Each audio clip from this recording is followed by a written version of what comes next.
How bad is it in the D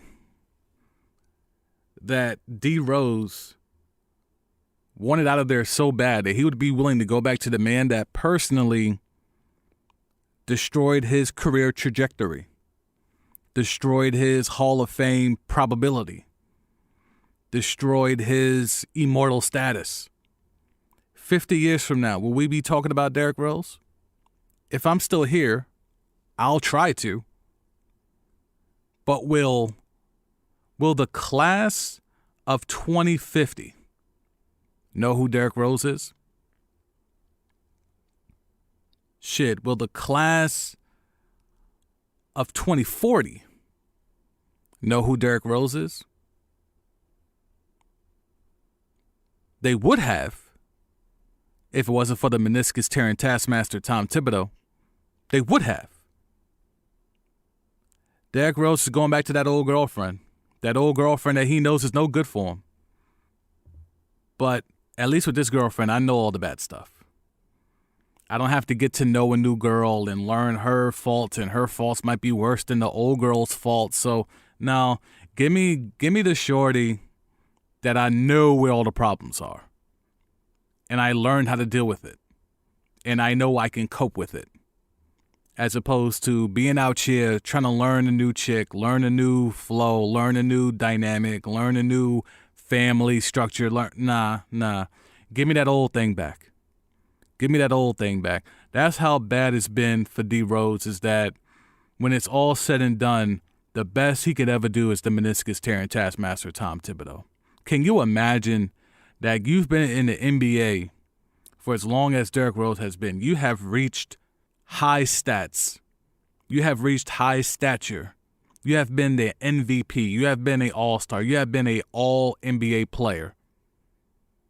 And the best coach you've ever had is the meniscus tearing taskmaster Tom Thibodeau.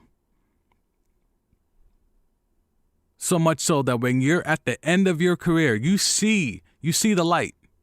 You know you're going towards that light even if you don't want to. And you have to come to the decision that, the best I could do is Tibbs, man. The best I could do. The best me I could ever be was with Tibbs. Can you imagine?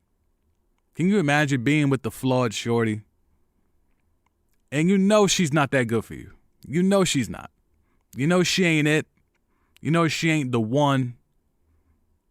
But for you, in the position you're in, she's the best you could do. That's a hard pill to swallow. That's a hard, bruh. That's one of them GNC, Mega Man sport type pills to swallow, bruh. That shit is OD. That's rough. But that's also self-awareness.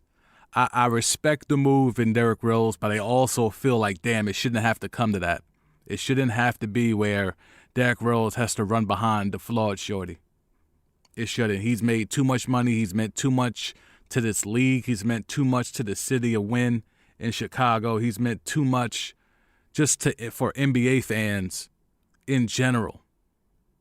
Like what Russie has become, what Ja Morant hopefully will be one day, what John Wall used to be and is trying to get back to, all that stuff is what Derrick Rose was. He was the best out of all of those guards. All of those score-first attacking guards, Derrick Rose was the best of all of them.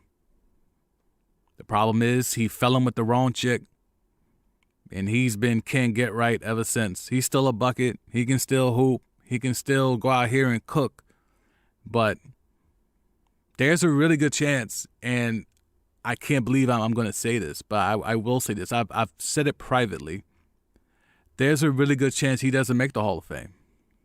And can you imagine being that good, that early, putting a franchise on your back, putting a team on your back, only to be undone by a meniscus tearing taskmaster?